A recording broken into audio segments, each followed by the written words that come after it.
1998 সালে কংগ্রেসকে ভেঙে তৃণমূল কংগ্রেস তৈরি হলো বিজেপির হাত ধরে। এই তৃণমূল বিজেপির জন্য অনুকূল পরিবেশ তৈরি করেছিল। 2011 সালের আগে পশ্চিমবাংলায় বিজেপি সেই অর্থে দেখা যেত। 11 সালে তৃণমূল জিতলো, তারপরে বিজেপির বাড়তে লাগলো। 16 সালে বিজেপি কয়েকটা এমএলএ পেল, 19 সালে একাধিক এমপি পেয়ে গেল, 21 সালে 77টা এমএলএ পেল। দেখুন বেড়ে যাচ্ছে বিজেপি তৃণমূলের আমলে।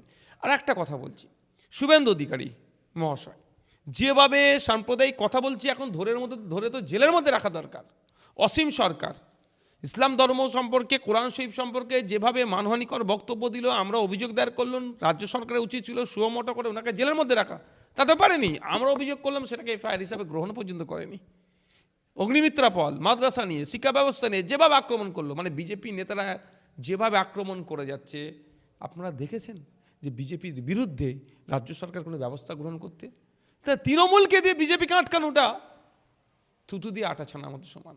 আর তৃণমূলের অত্যাচারের হাত থেকে বিজেপি করলে বাঁচবে যেটা ভাবছে, তারাও একই ব্যাপার।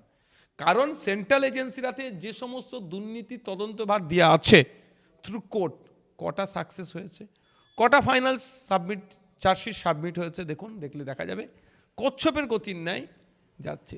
সুতরাং যে তৃণমূলকে দিয়ে বিজেপিকে আটকাবো এ বলে যদি বলে, এটা কথা বলে থাকে প্রতিকুদ্দা, এটা চরম অসত্য কথা বলেছে, মানে অবাস্তব কথা বলেছে। তৃণমূলকে দিয়ে বিজেপিকে আটকানো যায়।